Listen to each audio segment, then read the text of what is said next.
Hi friends, ಎಲ್ರು ಕೇಳ್ತಾ ಇರ್ತೀರಲ್ವಾ ಸೋಪನ್ನ ಹೇಗ್ ಮನೆಯಲ್ಲಿ ನಾವು ಅಷ್ಟು ಸುಲಭವಾಗಿ ಮಾಡ್ಬೋದು ಅಂತ. ಖಂಡಿತ ಫ್ರೆಂಡ್ಸ್, ಸುಲಭವಾಗಿ ನಾವು ಮನೆಯಲ್ಲಿ ಸೋಪನ್ನ ಮಾಡ್ಕೋಬಹುದು.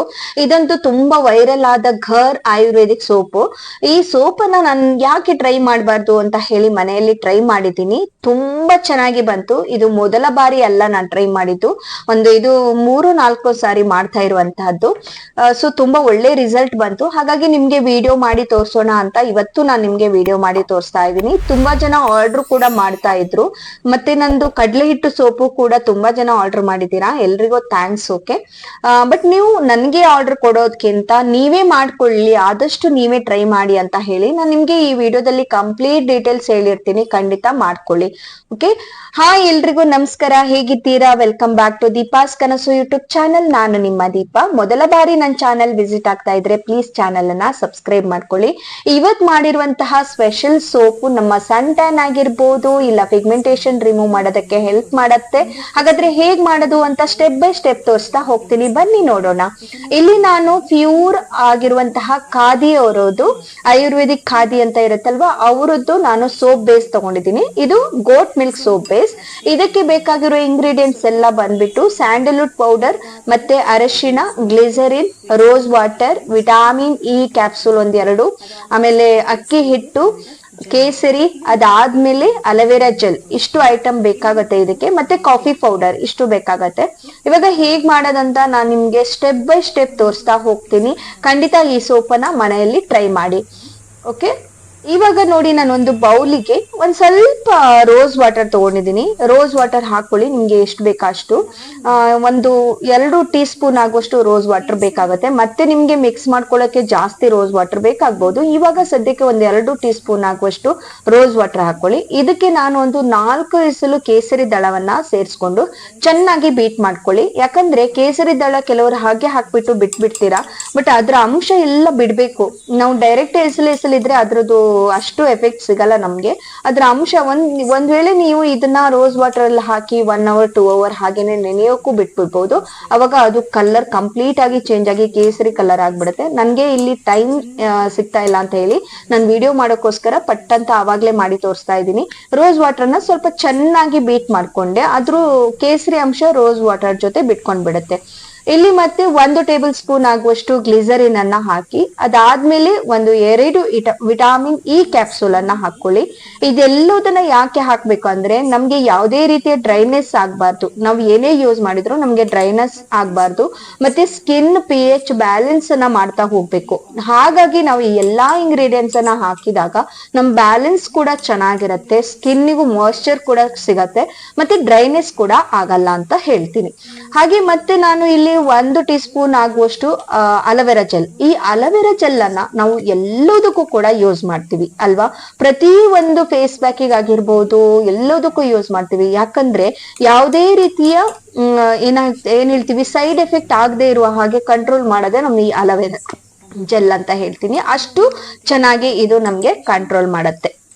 ಇದೇ ರೀತಿ ಮಾಡ್ಕೊಂಡು ಕ್ರೀಮ್ ಬೇಸ್ ರೆಡಿ ಆಗಿದೆ ನೋಡಿ. ಇದನ್ನ ನೀವು ಫೇಸ್ ಪ್ಯಾಕ್ ಮಾಡಿಯೂ ಕೂಡ ಅಪ್ಲೈ ಮಾಡ್ಕೋಬಹುದು.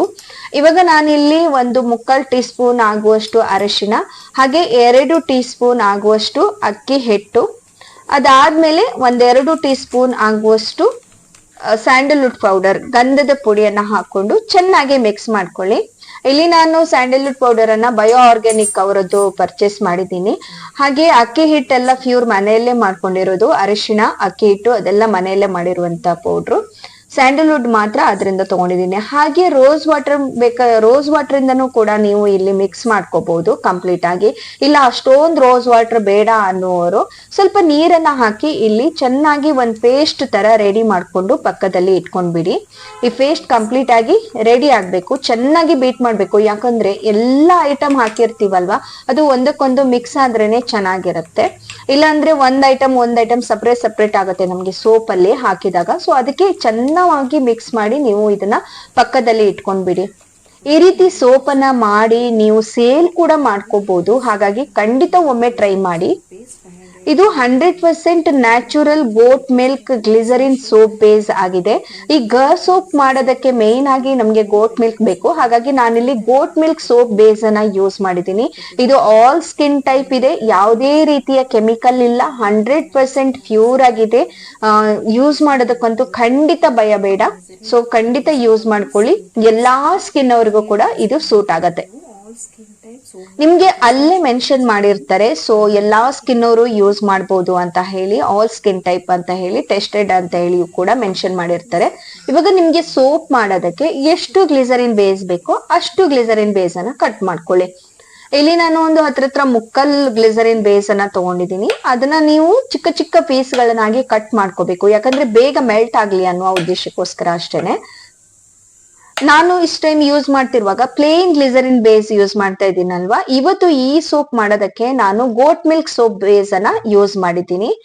ಈ ಸೋಪ್ ತುಂಬಾನೇ ಸ್ಪೆಷಲ್, ಯಾಕಂದ್ರೆ ಇದು ತುಂಬಾ ವೈರಲ್ ಆಗಿರುವಂತಹ ಒಂದು ಸೋಪ್ ಬೇಸ್ ಅಂತಾನೆ ಹೇಳ್ತೀನಿ, ಸೋಪ್ ಅಂತಾನೆ ಹೇಳ್ತೀನಿ.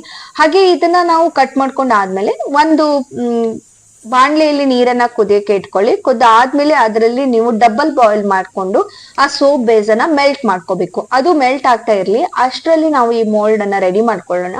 ಮೋಲ್ಡ್ಗೆ ಸ್ವಲ್ಪ ತೆಂಗಿನೆಣ್ಣೆಯನ್ನ ಹಾಕಿ ಎಲ್ಲಾ ಕಡೆ ಅದನ್ನ ನೀಟಾಗಿ ಉಜ್ಕೊಂಡು ರೆಡಿ ಮಾಡಿ ಇಟ್ಕೊಂಡ್ಬಿಡಿ. ಇವಾಗ ರೆಡಿ ಆಗಿತ್ತು ನಮ್ಮ ಮೋಲ್ಡ್ ಇಲ್ಲ ಅನ್ನೋರು ಪ್ಲಾಸ್ಟಿಕ್ ಕಪ್ಪಿಗೆ ಕೂಡ ಹಾಕೋಬಹುದು, ಪೇಪರ್ ಕಪ್ಪಿಗೂ ಕೂಡ ಹಾಕೊಂಡು ಸೋಪ್ ಅನ್ನ ಮಾಡ್ಕೋಬಹುದು.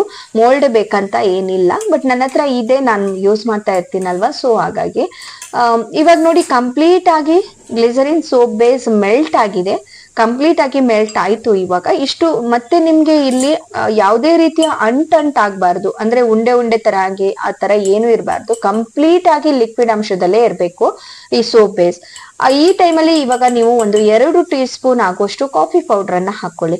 ನಾನು ಯಾಕೆ ಇಲ್ಲಿ ಕಾಫಿ ಪೌಡರ್ ಹಾಕೊಂಡೆ ಅಂದ್ರೆ ಸ್ವಲ್ಪ ಸ್ಕ್ರಬ್ಬಿಂಗ್ ಆಗಿ ಇರ್ಲಿ, ಫುಲ್ ಮೆಲ್ಟ್ ಆಗೋದು ಬೇಡ ಅನ್ನೋ ಉದ್ದೇಶಕ್ಕೋಸ್ಕರ ಇಲ್ಲಿ ಹಾಕೊಂಡೆ.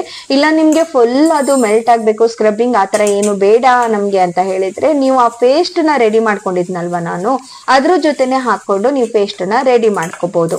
ಇವಾಗ ನಾನು ಗ್ಲಿಸರಿನ್ ಸೋಪ್ ಬೇಸ್ ಜೊತೆಗೆ ಕಾಫಿ ಪೌಡರ್ ಹಾಕೊಂಡು ಒಂದ್ಸಲ ಚೆನ್ನಾಗಿ ಮಿಕ್ಸ್ ಮಾಡ್ಕೊಂಡೆ. ಅದಾದ್ಮೇಲೆ ನಾವು ಮೊದ್ಲೇ ಮಾಡಿಟ್ಕೊಂಡಿದ್ವಲ್ವಾ ಸೋಪಿಗೋಸ್ಕರ ಒಂದಿಷ್ಟು ಪೇಸ್ಟ್ ಆ ಪೇಸ್ಟ್ ಎಲ್ಲ ನೀವು ಇಲ್ಲ ಹಾಕಿ ಯಾವುದೇ ರೀತಿಯ ಗಟ್ಟಿ ಆಗದೆ ಇರುವ ಹಾಗೆ ಲಿಕ್ವಿಡ್ ಬೇಸಲ್ಲೇ ಇರ್ಬೇಕು, ಅಲ್ಲಿ ತನಕ ನಾವು ಬೀಟ್ ಮಾಡ್ಬೇಕು. ಒಂದ್ ವೇಳೆ ನಿಮ್ಗೆ ಇಲ್ಲಿ ಏನಾದ್ರೂ ಗಟ್ಟಿ ಆಯ್ತು ಅಂತ ಹೇಳಿದ್ರೆ ಟೆನ್ಷನ್ ಮಾಡ್ಕೋಬೇಡಿ, ನೀವು ಮತ್ತೆ ಪುನಃ ಇದನ್ನ ಡಬಲ್ ಬಾಯ್ಲ್ ಅಲ್ಲಿ ಇಟ್ಬಿಡಿ. ಅಂದ್ರೆ ಡಬಲ್ ಬಾಯ್ಲ್ ಅಲ್ಲಿ ಇಟ್ಟಾಗ ಮತ್ತೆ ಆ ಸೋಪ್ ಬೇಸ್ ಸ್ವಲ್ಪ ಮೆಲ್ಟ್ ಆಗಿ ಆ ಐಟಮ್ ಎಲ್ಲದೂ ಹಾಕೋದು ಕೂಡ ಮೆಲ್ಟ್ ಆಗಿ ಲಿಕ್ವಿಡ್ ಆಗತ್ತೆ. ಅವಾಗ ನೀವು ಪಟ್ಟಂತ ಮೋಲ್ಡ್ಗೆ ಹಾಕೋಬಹುದು. ಕೆಲವ್ರು ಹೇಳ್ತಾರೆ ನಾವು ಈ ತರ ಹಾಕಿದ ತಕ್ಷಣ ಗಟ್ಟಿಯಾಗಿ ಬಿಡುತ್ತೆ ಮೇಡಮ್ ಅಂತ ಹೇಳಿ, ಯಾವುದೇ ರೀತಿ ವರಿ ಮಾಡ್ಕೋಬೇಡಿ, ಮತ್ತೆ ಪುನಃ ಡಬಲ್ ಬಾಯ್ಲ್ ಮಾಡ್ಕೊಳ್ಳಿ. ಓಕೆ, ಡಬಲ್ ಬಾಯ್ಲ್ ಆದ್ಮೇಲೆ ನಿಮ್ಗೆ ಈ ರೀತಿ ಲಿಕ್ವಿಡ್ ಅಂಶನೇ ಇರ್ಬೇಕು. ಮತ್ತೆ ಮಿಕ್ಸ್ ಮಾಡ್ತಾ ಇದಕ್ಕೆ ನೀವು ಸೋಪ್ ಮೋಲ್ಡ್ಗೆ ಹಾಕ್ಬಿಡಿ. ಹಾಕಿದ ತಕ್ಷಣ ನೀವು ಅದು ಗಟ್ಟಿ ಆಗಲ್ಲ, ನಿಮ್ಗೆ ಒಂದು 3 to 4 ಅವರ್ಸ್ ಬೇಕಾಗತ್ತೆ. ರೂಮ್ ಟೆಂಪರೇಚರ್ ಅಲ್ಲೇ ಇಟ್ಬಿಡಿ 3 to 4 ಅವರ್ಸ್ ಅಲ್ಲಿ, ನಿಮ್ಗೆ ಆಮೇಲೆ ಅದು ಸೋಪ್ ಬೇಸ್ ಗಟ್ಟಿ ಆಗ್ಬಿಡತ್ತೆ. ಈ ರೀತಿ ಸೋಪ್ ಅನ್ನ ಖಂಡಿತ ಟ್ರೈ ಮಾಡಿ, ಯಾರು ಮಿಸ್ ಮಾಡ್ಕೋಬೇಡಿ. ಸನ್ ಟ್ಯಾನ್ ಆಗಿರ್ಬೋದು, ಪಿಗ್ಮೆಂಟೇಶನ್ ರಿಮೂವ್ ಆಗ್ಬೋದು, ಮತ್ತೆ ಸ್ಕಿನ್ ಗ್ಲೋ ಕೂಡ ಚೆನ್ನಾಗಿರುತ್ತೆ. ಇನ್ನೊಂದಂದ್ರೆ ನಮ್ಗೆ ತುಂಬಾ ನ್ಯಾಚುರಲ್ ಆಗಿ ಇರುವ ಎಲ್ಲಾ ಇಂಗ್ರೀಡಿಯೆಂಟ್ಸ್ ಅನ್ನ ಹಾಕೋದ್ರಿಂದ ನಾವು ಮುಖಕ್ಕೂ ಯೂಸ್ ಮಾಡ್ಕೋಬಹುದು, ಬಾಡಿಗೂ ಯೂಸ್ ಮಾಡ್ಕೋಬಹುದು. ನಿಮ್ಗೆ 1-2-3 ಸಲ ಯೂಸ್ ಮಾಡ್ತಾ ಹೋಗ್ತಾ ಇದ್ದ ಹಾಗೆ ಮತ್ತೆ ಬೇರೆ ಸೋಪ್ ಯೂಸ್ ಮಾಡಕ್ಕೆ ಮನ್ಸ್ ಬರಲ್ಲ, ಅಷ್ಟು ಎಡಿಟ್ ಆಗಿ ಹೋಗ್ತೀರಾ, ಅಷ್ಟು ಚೆನ್ನಾಗಿ ಬಂದಿದೆ ಈ ಸೋಪ್ ಅಂತಾನು. ತುಂಬಾ ಆರ್ಡರ್ಸ್ ಬರ್ತಾ ಇತ್ತು. ನಾನ್ ಹೇಳೋದೇನಂದ್ರೆ ನೀವು ಟ್ರೈ ಮಾಡಿ, ಮನೆಯಲ್ಲಿ ಟೈಮ್ ಇತ್ತು ಅಂತ ಹೇಳಿದ್ರೆ ಖಂಡಿತ ಟ್ರೈ ಮಾಡಿ. ಒಂದ್ ವೇಳೆ ಆಗಿಲ್ಲ ನಮ್ಗೆ ಬೇಕೇ ಬೇಕು ಪ್ಲೀಸ್ ಮಾಡಿ ಕೊಡಿ ಅಂತ ಹೇಳಿದ್ರೆ ಡಿಸ್ಕ್ರಿಪ್ಷನ್ ಅಲ್ಲಿ ನಂಬರ್ ಇದೆ, ನೀವು ಕಾಂಟ್ಯಾಕ್ಟ್ ಕೂಡ ಮಾಡ್ಕೋಬಹುದು. ಹಾಗೆ ಈ ಸೋಪ್ ಇಂದ ಏನೆಲ್ಲ ಬೆನಿಫಿಟ್ಸ್ ಇದೆ ಅಂತ ಹೇಳಿದೀನಿ. ಇಲ್ಲಿ ಹಾಕಿರುವ ಪ್ರತಿಯೊಂದು ಐಟಮ್ ಕೂಡ ನಮ್ಮ ಸ್ಕಿನ್ ಗೆ ತುಂಬಾ ಒಳ್ಳೇದಲ್ವಾ. ಕೆಲವ್ರು ಹೇಳ್ತಾರೆ ಸೋಪ್ ಮಾಡಿ ಆದ್ಮೇಲೆ ಅದೇನೋ ಕಟ್ ಆಗತ್ತೆ, ನೀರಿಗೆ ಹಾಕಿದ ತಕ್ಷಣ ಪೀಸ್ ಆಗತ್ತೆ, ಆತರ ಏನು ಕಂಪ್ಲೇಂಟ್ ಇಲ್ಲ. ನನ್ಗೆ ಇಲ್ಲಿ ತನಕ ಯಾವುದೇ ರೀತಿಯ ಕಂಪ್ಲೇಂಟ್ಸ್ ಬಂದಿಲ್ಲ. ನೋಡಿ, ಈ ತರ ನಾವು ನೀರಿಗೆ ಹಾಕೊಂಡ್ರು ಕೂಡ ಏನೂ ಆಗಲ್ಲ. ನಮ್ಮ ನಾರ್ಮಲ್ ಸೋಪ್ ಹೇಗಿರತ್ತೆ ಹಾಗೆ ಇರತ್ತೆ, ಸ್ವಲ್ಪ ನೊರೆ ನಾರ್ಮಲ್ ಸೋಪ್ಗಿಂತ ಸ್ವಲ್ಪ ಕಡಿಮೆ ಇರ್ಬೋದು ಇದು, ಅಷ್ಟೇ ಬಿಟ್ರೆ. ಮತ್ತೆ ಪರಿಮಳ ಸ್ವಲ್ಪ ಕಡಿಮೆ ಇರುತ್ತೆ, ಬೇರೆದಕ್ಕೆಲ್ಲ ಕೆಮಿಕಲ್ ಎಲ್ಲ ಹಾಕಿ ಪರಿಮಳ ಬಂದಿರತ್ತೆ, ಇದು ಪರಿಮಳ ಸ್ವಲ್ಪ ಕಡಿಮೆ ಇರುತ್ತೆ ಅಷ್ಟೇನೆ. ಈ ರೀತಿ ನೀವು ನೋಡಿ, ನಾನು ಎಷ್ಟು ಚೆನ್ನಾಗಿ ನೊರೆ ಬಂತು, ಇಷ್ಟು ನೊರೆ ಬಂದ್ರೆ ಸಾಕಲ್ವಾ, ಚೆನ್ನಾಗಿ ವಾಶ್ ಮಾಡ್ಕೋಬಹುದು. ಮತ್ತು ಇದು ಅಲ್ಲದೆ ನೀವು ಫೇಸಿಗೂ ಕೂಡ ಯೂಸ್ ಮಾಡ್ಕೊಳ್ಳಿ, ಯಾವುದೇ ರೀತಿಯ ಭಯ ಬೇಡ. 100% ಕೆಮಿಕಲ್ ಫ್ರೀ ಇದೆ. ಹಾಗಾಗಿ ನಾವು ಏನ್ ಯೂಸ್ ಮಾಡಿದೀವಿ ಅಂತ ಗೊತ್ತು. ಅದು ಫೇಸ್ ಪ್ಯಾಕಿಗೆ ಯೂಸ್ ಮಾಡಿದೀವಲ್ಲ ಅದೇ ಐಟಮ್ ಅನ್ನ ನಾವು ಸೋಪಿಗೂ ಕೂಡ ಹಾಕೋದ್ರಿಂದ ಸೊ ಯಾವುದೇ ರೀತಿಯ ಸೈಡ್ ಎಫೆಕ್ಟ್ ಇಲ್ಲ. ಮತ್ತೆ ನಾನು ಸೋಪ್ ಬೇಸ್ ಕೂಡ ತಗೊಳ್ಳುವಾಗ್ಲೂ pure natural Ayurvedic soap base ಅನ್ನ ತಗೊಂಡಿದ್ದೀನಿ. ಹಾಗಾಗಿ ಯಾವುದೇ ರೀತಿಯ ಸೈಡ್ ಎಫೆಕ್ಟ್ ನಿಮ್ಗೆ ಆಗಲ್ಲ ಅಂತ 100% ಶ್ಯೂರ್ ಅಲ್ಲಿ ಹೇಳ್ತೀನಿ. ಯಾಕಂದ್ರೆ ತುಂಬಾ ಜನ ಯೂಸ್ ಮಾಡಿದ್ದಾರೆ, ಎಲ್ರಿಗೂ ಬೆಸ್ಟ್ ರಿಸಲ್ಟ್ ಸಿಕ್ತು. ಸೊ ನೀವು ಈ ರೀತಿ ಸೋಪ್ ಅನ್ನ ರೆಡಿ ಮಾಡಿ ಚೆನ್ನಾಗ್ ಬಂತು ಅಂದ್ರೆ ನೀವು ಕೂಡ 4 ಜನಕ್ಕೆ ಮಾಡ್ಕೊಟ್ಟು ಒಂದು ಒಳ್ಳೆ ಹೆಸರು ತಗೊಳ್ಳಿ. ಹಾಗೆ ನೀವು ಕೂಡ ಬಿಸ್ನೆಸ್ ಅನ್ನ ಸ್ಟಾರ್ಟ್ ಮಾಡ್ಬೋದು. ನನ್ನ ಹೆಲ್ಪ್ ಬೇಕಂದ್ರೂ ಕೂಡ ನಾನು ಖಂಡಿತ ಮಾಡ್ತೀನಿ. ನಿಮ್ಗೆ ಏನಾದ್ರೂ ಬಂದಿಲ್ಲ, ಇನ್ನೇನಾದ್ರೂ ಗೊತ್ತಾಗಿಲ್ಲ ಅಂದ್ರೆ ಖಂಡಿತ ನೀವು ಕಮೆಂಟ್ ಅಲ್ಲಿ ತಿಳಿಸಿ, ನಾನು ನಿಮ್ಗೆ ಕಂಪ್ಲೀಟ್ ಆದ ವಿವರಣೆಯನ್ನ ನೀಡ್ತೀನಿ. ಈ ವಿಡಿಯೋ ಇಷ್ಟ ಆಯ್ತು ಅಂದ್ರೆ ಲೈಕ್ ಮಾಡಿ. ಧನ್ಯವಾದಗಳು.